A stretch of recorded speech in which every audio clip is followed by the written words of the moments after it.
He came home with no idea that 5 seconds later, his entire life would explode. 4 words, and everything collapsed.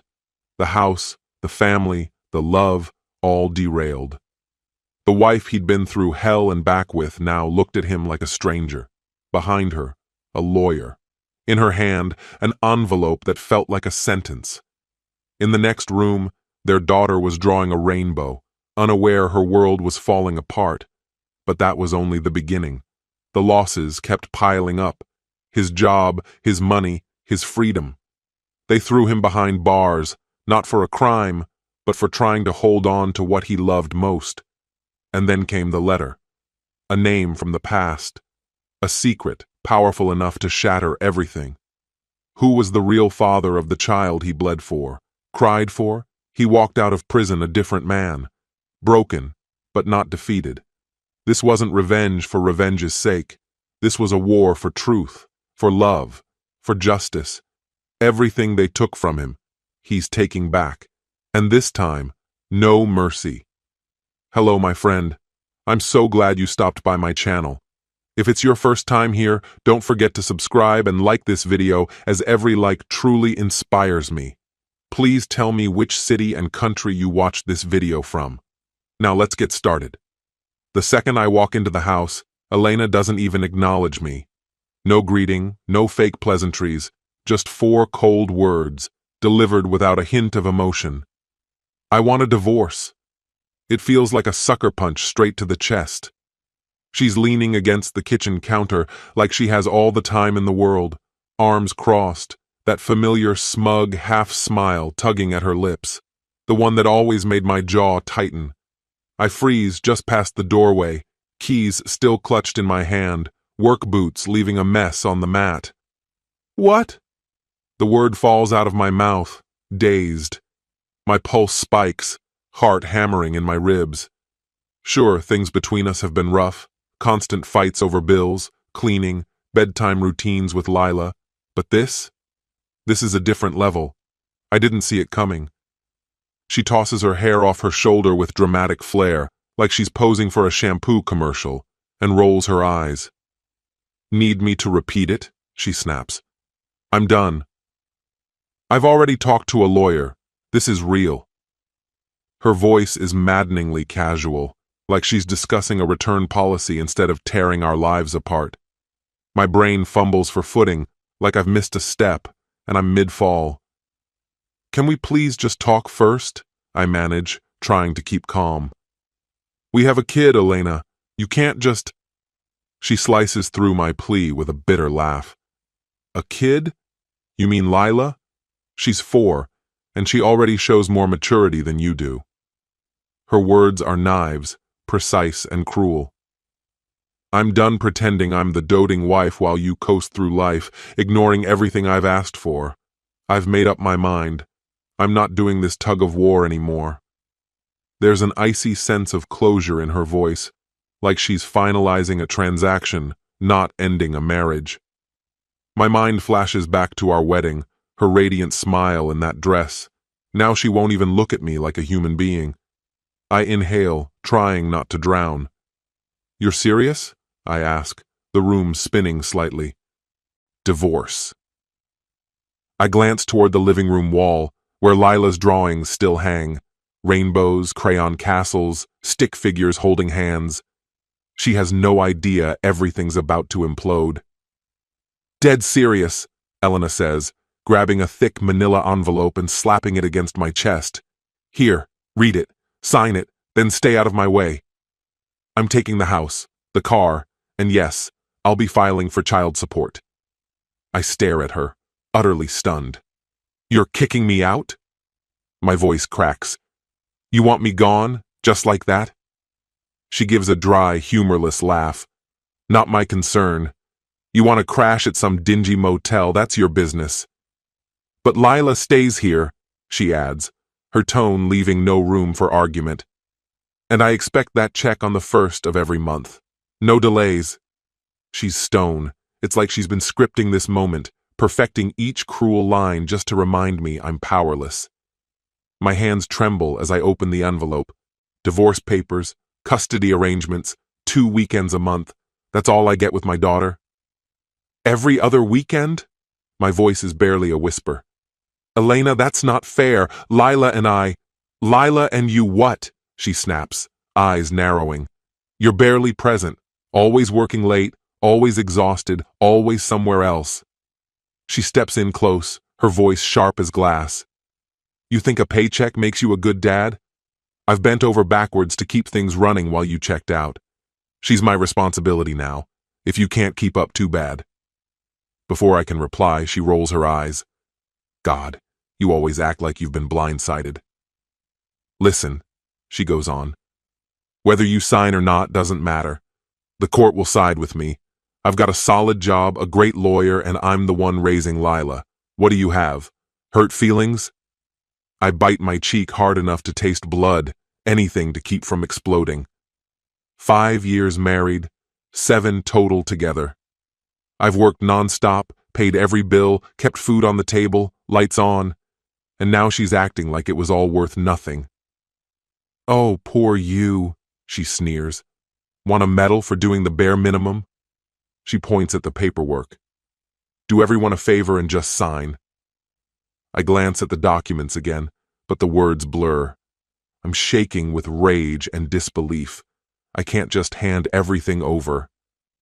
I'm not signing yet, I say, voice hoarse. I'm getting my own lawyer. Elena claps slowly, mock applause echoing through the kitchen. Bravo! The big man's finally going to grow a spine. Let me know how far that gets you. She jabs a finger toward me. This is happening whether you like it or not. I'm through. Lila stays with me. You get your 2 weekends, maybe. Her words are alarms ringing in my head. I slam the folder shut and take a step back, struggling not to lose it right then and there. Fine, I grit out. I'll make some calls, and I will fight for custody. She arches a brow, a crooked grin spreading across her lips. Keep flailing if it makes you feel better, darling. You're just embarrassing yourself. With that, she pivots sharply, strides down the hall, and slams the bedroom door behind her. Like the very thought of being near me a moment longer makes her skin crawl. I stand rooted in the middle of the living room, hands quivering. Lila's door hangs open. Her stuffed animals lie scattered across the floor like tiny sentries in a battlefield they don't understand. My sweet girl, still wrapped in innocence, blissfully unaware her parents are barely holding the pieces together. I keep asking myself, how did we end up here? We're fractured, yes, but we have a child. Doesn't that count for something? I breathe in, slow and deep, willing my hands to steady. I tuck the paperwork into an envelope and set it gently on the coffee table. I don't know who can help me, but I know I can't do this alone. My mind spins in circles, searching for clarity, but one thing is clear as crystal. I won't let Elena steamroll me, not when Lila's well-being is at stake. A few days later, I'm on the phone with a lawyer named Travis, someone a coworker recommended. We arrange a consultation. Meanwhile, Elena carries herself through the house like she's already won the war, barely acknowledging me unless it's to hurl another poisoned barb. She's already packed up half of my belongings, stacking the boxes like eviction is inevitable. The air is thick with tension, almost suffocating. On Friday, Lila gets home from daycare, and without a glance in my direction, Elena announces she's going out. Don't let her stay up past bedtime, she tosses over her shoulder. I'm not dealing with her crankiness in the morning. My jaw tightens. I know how to care for my daughter, I reply, trying to keep my voice from shaking. I've been doing it since the day she was born. She laughs, syrupy and smug, like I've said something ridiculous. Of course. Father of the decade, right? Which explains why you're never around, she sneers, grabbing her purse and waving me off like I'm a forgettable extra in her spotlight. Then she's gone. I collapse onto the couch, pressing my fingers to my temples. Nearby, Lila hums a tune from a cartoon, playing happily, blissfully unaware of the chaos unraveling around her. I want so badly to shield her from this, to preserve the warmth of her little world, but pretending everything's fine when it's clearly falling apart feels like a betrayal. The next morning, I sit across from Travis in a cramped, paper-strewn office downtown. His suit is wrinkled, his tie slightly askew, but his handshake is firm. "So, divorce?" he asks, scribbling something on a notepad. "And custody," I add quietly. "Child support too." He nods, tapping the pen against the pad. "Pretty standard," he says. I swallow hard. She wants it all. The house, the car, and now she expects me to pay child support even though I've been covering most of the bills already. It's like she's rewriting our entire history. Travis exhales, almost sympathetically. That's not uncommon. Courts often award the house to the parent who gets primary custody. It's about stability for the kid. As for child support, there's a formula. What you've paid before doesn't really enter into it. My stomach twists. She's also trying to limit my time with Lila. Wants me to have her just every other weekend, I say, struggling to keep the anger out of my voice. Travis adjusts his glasses, jotting a few more notes. "That's the default arrangement. But if we can prove you're equally involved and capable, there's a strong chance for shared custody." She treats me like I'm some villain, I say quietly, eyes locked on a crack in the tile floor. I never saw this side of her before. Travis folds his hands, calm and deliberate. "Divorce tends to drag out the worst in people. Don't rise to it. Stay composed, gather your paperwork, and let me handle the rest. Don't let her provoke you." I nod slowly, though my insides are a tangled knot. We talk through the process, finances, the mortgage, upcoming steps. Travis outlines our plan, file a formal response to her petition, push hard for joint custody, but be ready. It'll be a long, grueling road, emotionally and financially. As I leave his office, a heavy dread settles in my chest. Elena's disdain, her barbed sarcasm, the constant belittling, it's just the first wave in what promises to be an all-out war. And Lila, she's caught in the middle, a child torn between two worlds. In the following weeks, Elena ramps things up. She mocks the weight I've lost, her voice thick with venom. "Stress got you shrinking? Poor thing," she says, brushing past me like I'm furniture. She scoffs whenever Lila asks me for a bedtime story. "Wow, look who's playing super dad all of a sudden," she snipes, arms crossed, eyes gleaming with contempt. I've started sleeping on an air mattress in the office. Each day feels like a punishment. And oddly, she hasn't kicked me out. Not yet. I think she enjoys this slow, bitter performance, savoring the illusion of control. One evening, after Lila's tucked in, Elena corners me in the kitchen. Her voice is icy and quiet. "So, when are you moving out? I'm done looking at your face." I clench my fists at my sides. "I'm staying until the court says otherwise. I still have a right to be here." She laughs, hollow and sharp. "Sure, keep telling yourself that. Just so we're clear, I'm done pretending. As soon as the papers are signed, you're gone. And the locks are getting changed." "This isn't how any of this is supposed to go," I say under my breath, jaw locked with frustration. "You can't just change the locks." She throws her head back and lets out a cruel, humorless laugh. "I can do whatever the hell I want," she spits. "And trust me, the judge won't bat an eye. You think you're smart? You're pathetic." "Elena," I reply, working hard to keep my voice level. "This is our house. It's Lila's home too. Doesn't she deserve some consistency?" Her eyes narrow, her face hardening into something unrecognizable. "The only thing I care about is not sharing a roof with you," she snaps. "Lila needs to see resilience, not someone moping around, whining about life being unfair. Save your sob story." Trying to reason with her is like shouting at a wall, unfeeling and immovable. Her words cut deep, each one sharper than the last. I swallow my rage and turn away. And as if the chaos at home wasn't already stretching me thin, work starts to slip through my fingers. The constant legal stress, the missed hours for court dates, it's all taking a toll. One afternoon, Mr. Gavin, my boss, pulls me aside. Hey, your performance is sliding. Something going on? I rub the back of my neck, trying to find a way to explain. I'm in the middle of a tough divorce, custody stuff. It's been overwhelming. I'm trying to hold it all together. He nods slowly, but his expression is grim. I get it, really. But deadlines are being missed. Clients are unhappy. We can't afford to fall behind. Then, more quietly, he adds, "You need to get back on track, soon. Otherwise, we won't have a choice."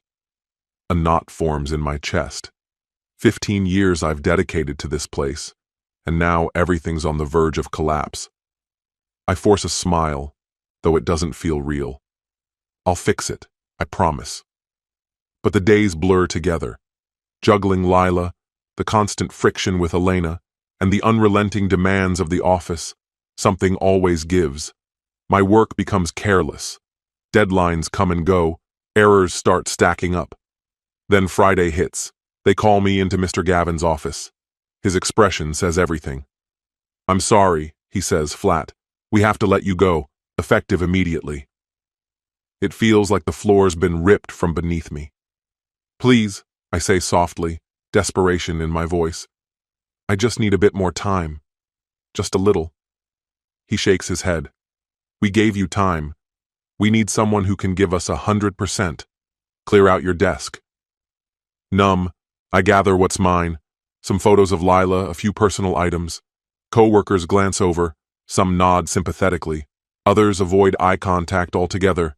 It feels like drowning, like the air has vanished. Losing my job sends everything spiraling. Bills begin piling up. The mortgage looms over me, and soon, Elena files a motion. The court grants her temporary child support. She's practically beaming when she hears I'm unemployed.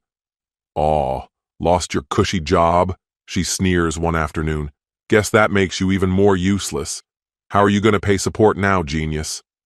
I grit my teeth. "I'm applying non-stop," I snap back. "The job market's hell, and I've got Lila half the time." She shrugs, bored. "Not my problem. You better come up with the money, or I'll make your life hell." Then, like a threat, "Want to see Lila? Then pay up." She's like a loan shark now, cold, ruthless, and predatory, and she isn't bluffing. My savings dry up. I miss a payment. That's all it takes. One night my phone lights up. It's her. Her voice is pure venom. "Where's my money?" she hisses. "Don't even think about ducking me." "I'm doing everything I can," I say, panicked. Sweat runs down my back. "I've got an interview this week. Just give me a few more days." She scoffs. I can feel her smirk through the phone. "Time's up. I warned you. Mess with my money, and you'll regret it." Then she hangs up. A few days later, the knock comes. 6 in the morning, loud, insistent. I open the door to 2 uniformed officers. They ask for my name, read me my rights, and cuff me without ceremony. All because I missed a child support payment. Neighbors peek from behind curtains, wide-eyed. I'm walked out like a criminal. All I did was lose my job. That's it. But now I'm treated like I abandoned my child. In the back of the cruiser, my thoughts spiral. Lila's face floods my mind. How do I explain this to her? It's the weekend, so I won't even see a judge until Monday. 2 nights in holding. The cell reeks, sweat and disinfectant. Metal slams, voices bounce off cold walls. I keep my head down. Monday finally arrives. I'm led into the courtroom, shackled, wearing an orange jumpsuit. The judge barely acknowledges me. "Multiple failures to pay child support," he states flatly. "You've been warned." No questions, no concern, just judgment. "I'm sentencing you to 5 months in county." I freeze. 5 months, for missing a few payments. My public defender protests, explaining I've been job hunting, that I've faced hardship. The judge doesn't budge. "It's the law," he says, and brings the gavel down. The next thing I know, I'm being processed. A new jumpsuit, a massive shared dorm with 50 other men. The smell hits me like a punch, sour perspiration, rotting food, and a sharp chemical stench clinging to the air. I've been assigned a cellmate who gives me a curt nod, then turns away without another glance. The noise in this place never really dies down. Shouting, raspy coughs, the steady scrape of footsteps along the concrete corridor. I'm constantly on edge, wound tight, waiting for the next thing to go wrong. So I keep my head down, do what I'm told, and avoid drawing attention. But when the block finally dims into its nightly, uneasy quiet, my thoughts won't follow suit. Elena's face swims up in my mind, smug, satisfied, as if to say I had it coming. Then Lila's little grin follows, so sweet, so oblivious to why her father vanished without a trace. It cuts deep, a mix of grief and raw anger. How did my world unravel so fast? Then, on the 21st day, a letter arrives. The name on the return address hits me. Blake. We were tight once.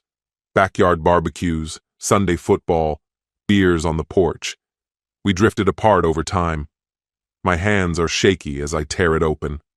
The usual chaos is still raging around me, arguments, laughter over cards, but it fades into static as I read. Blake says he's been holding something in, something heavy. He can't stay quiet anymore. Turns out, Elena's been cheating on me for years. She's been involved with a guy named Carter, since before Lila was even born. Blake urges me to get a DNA test. Says there's a real chance Lila isn't my biological daughter. My breath catches. My chest feels like it's collapsing as I read those lines again and again. Elena and Carter? All this time? You were footing the bill for everything, Blake wrote. You need to get tested. I'm sorry. My mind spirals.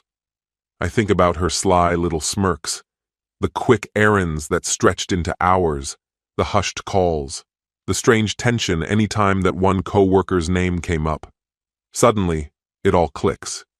And if Lila isn't really mine, then I've lost everything, my freedom, my savings, my life, for a child I was deceived into raising. The fury bubbles under my skin. I crumple the letter in my fist, press it against my forehead. My cellmate glances over, but I don't care. There's only one thought burning through my mind now. The moment I'm out, I'm getting that test. Elena will have to face the truth. Sleep that night is impossible. I lie there, crushed between sorrow and fury. Lila is my whole world. But if we don't share blood, what does that mean? The uncertainty eats away at me. When release day finally comes, it feels like I've been holding my breath for years. The first breath of fresh air hits different, cleaner, lighter. The guard tosses me the same clothes I wore when I was brought in. They hang off me. I've dropped weight. I catch my reflection in a cracked mirror, more wrinkles, sunken eyes. A man who's been through hell. When the gates slide open and sunlight floods in, I'm blinded for a second. No job, no house, no money. But I have purpose. Step 1, find a lawyer. Step 2, get the test. After that, Elena faces consequences. I flag down a cab with the last of my cash. My parents had offered to pick me up, but I needed to do this alone. No pity, no sad eyes. I meet with a lawyer named Dominic, recommended by an old mutual friend. His office is cluttered and cramped, but his rep is solid, tenacious, no nonsense. I lay it all out. The divorce, the financial drain from child support, the jail time, and now the letter that changed everything. Dominic listens closely, jaw tight. When I finish, he says, "This is serious. If Lila isn't yours, this could be fraud. We might be able to sue, maybe even recover the support payments." He explains we can file for a court-ordered paternity test right away. I nod, throat tight. Let's do it. I need answers. This won't go smoothly, he warns. Elena's not going to cooperate. She'll try to stall, maybe even fight the order, but we'll press the court. The day of the test arrives. The clinic feels cold, walls painted in the kind of beige that says no one really cares. Elena walks in with Lila like nothing's wrong, sunglasses perched on her head, that same smug smirk. But when Lila sees me, Her face lights up. "Daddy!" she shouts, running into my arms. My heart clenches. I wrap her up tight, breathing in the strawberry scent of her hair. Elena stands back, arms crossed, gaze sharp and unblinking, daring me to try something. A nurse calls us in. Lila doesn't get it, just laughs when the swab brushes her cheek. I hold her hand, fighting to stay composed. Then it's my turn. The nurse swabs my cheek. Elena refuses to meet my eyes. Afterward, in the hallway, she corners me. Her voice is low and laced with venom. "Seriously? This is your big play? Some stupid test?" I stare her down. If Lila's mine, I deserve to be in her life. If she's not, I deserve to know. That's all. She scoffs and turns away. But I stay rooted. Because no matter what those results say, this story isn't over. Not even close. Her lip curls in contempt. "You really are pathetic," she spits. "Even if the test turns out how you want, you couldn't handle the financial responsibility. And if it doesn't? Then congratulations. You just made a fool of yourself for nothing." I take a slow breath, steadying myself, refusing to let her provoke a scene. Lila looks up at me, tugging gently at my sleeve, her face puzzled. Elena quickly takes her hand and murmurs, "Let's go, sweetheart." As if I'm a stranger.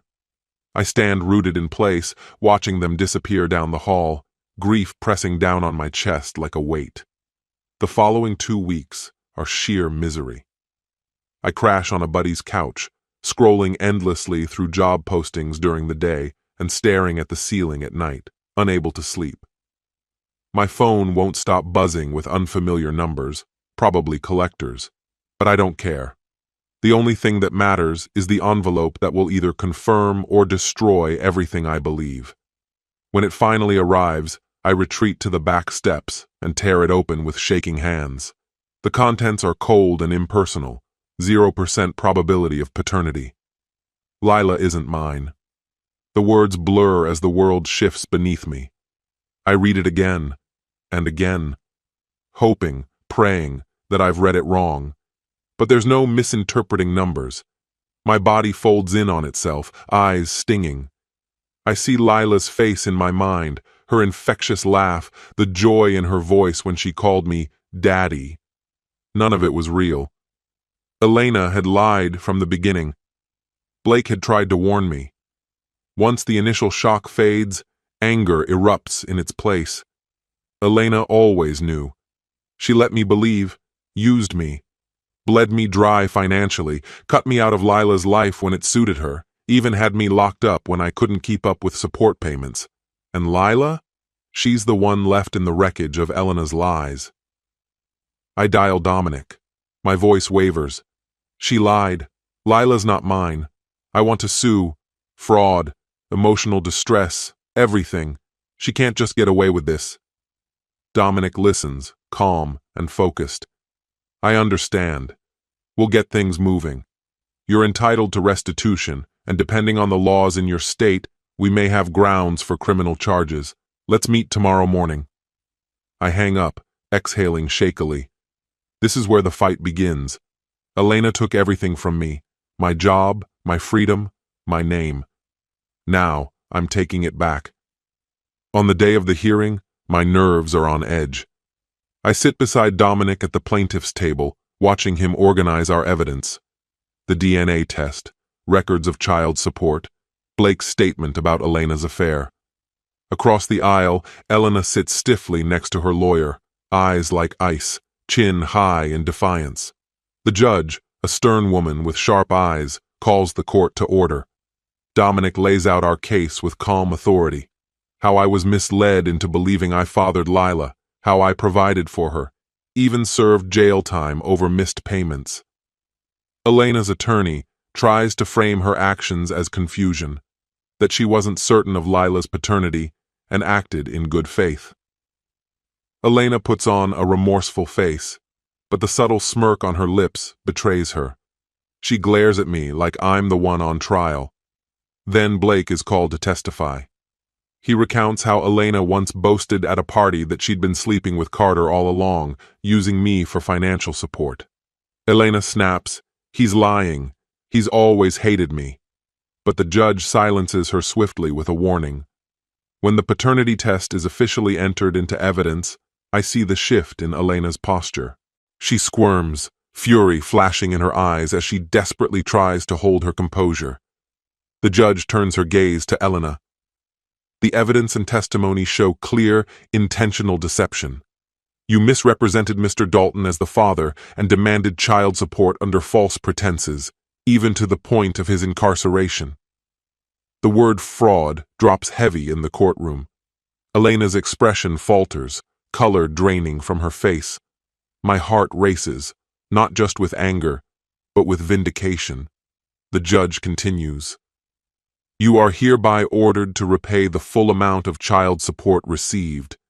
Given the premeditated nature of your actions, I am also referring this matter for criminal prosecution. This is fraud, plain and simple. Her lawyer protests. Your Honor, that seems overly punitive. But the judge doesn't waver. What's excessive is the damage done. Mr. Dalton lost his job, his freedom, and his reputation. A child, Lila, has been caught in the crossfire of this deceit. This court will not overlook such betrayal. Elena's face collapses into fury. She points at me, her voice venomous. This is your fault. You could have just kept supporting her. You're nothing but— Bang! The judge slams her gavel. Ms. Dalton, that will be your final warning. One more outburst, and you'll be held in contempt. The bailiff steps forward as Elena mutters under her breath, her eyes still locked on me with hate. My heart is pounding, but my mind is clear. Finally, the truth is out. Then the judge addresses the matter of Lila's custody. With Elena facing prosecution and Carter, Lila's biological father, absent from her life, the judge turns to me. Given my role as Lila's only stable parental figure, she grants me temporary custody. I sit there, stunned. Lila may not share my DNA, but in her eyes I'm still, and always have been, Daddy. Elena receives a 3-year prison sentence for fraud. The bailiff escorts her out as the metal of her handcuffs clinks with each step. She trembles with fury, spitting curses my way as she's led past me. Her glare is fiery. You'll pay for this, she growls. Mark my words. You'll pay. I just stand there, unmoving, watching the woman who gave birth to the little girl I've raised disappear behind steel doors. A weight settles on my chest. I should feel relief, but all I can taste is sorrow. Lila's life just changed forever. Outside the courtroom, Dominic lays a reassuring hand on my shoulder. It's over. Justice has been served. I nod, barely able to process it. Together, we walk into the blinding light of midday. There are no flashing cameras, no reporters chasing quotes. It's not a media sensation, but to me, it's earth-shattering. My world has been turned inside out. While everything unfolded in court, Lila stayed with my parents. It's time to bring her home. She's in the backyard when I arrive, sending bubbles floating into the sky. The moment she sees me, her whole face lights up. Daddy! She shouts, running full speed into my arms. My eyes sting. Despite learning she's not biologically mine, my love for her is unchanged. I hold her tight. Hey there, kiddo, I murmur. How have you been? She beams. Grandma said we can make cookies. I force a smile. You want to help? Yep. From the kitchen window, my mom watches us. She knows everything. She knows what Elena's facing. But she also sees Lila clutching me like she never wants to let go. Later that evening, once Lila's tucked in, my mom pulls me aside. What's going through your head? She asks, her voice gentle.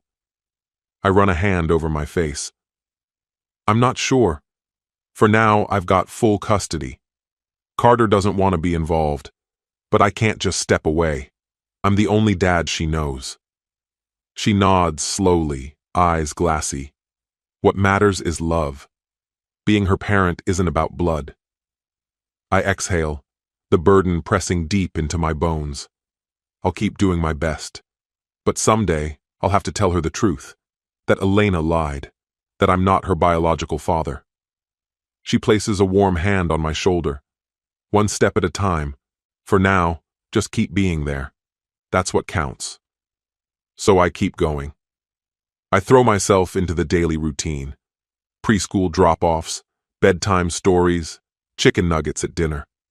My parents help cover costs while I search for stable work. Elena's locked away. And while a piece of me finds some grim satisfaction in that, another mourns what Lila's lost. I have legal guardianship now.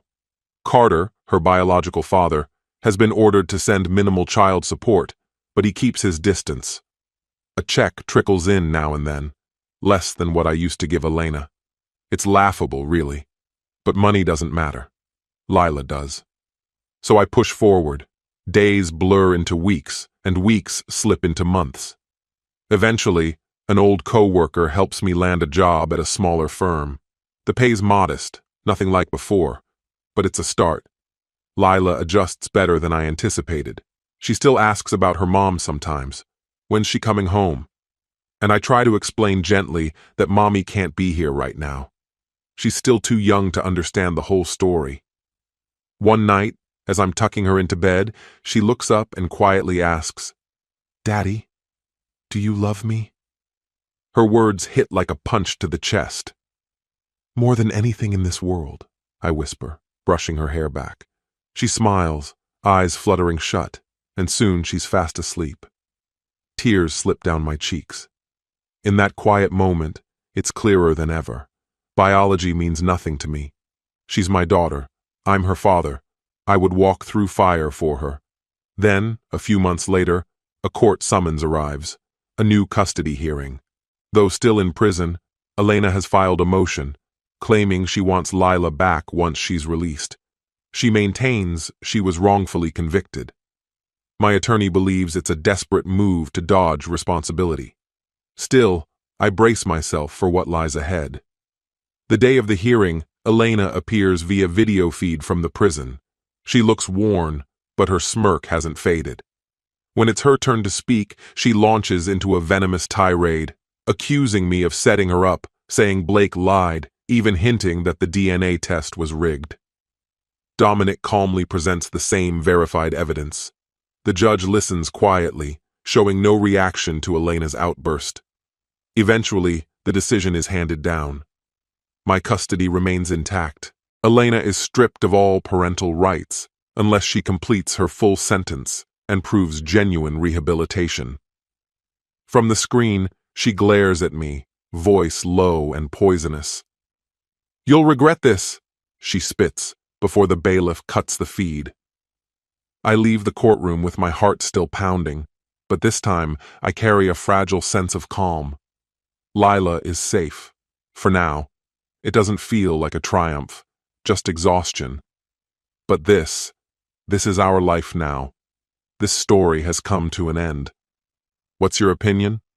Share it in the comments, my friend. And if you like this story, check out other exciting videos on my channel.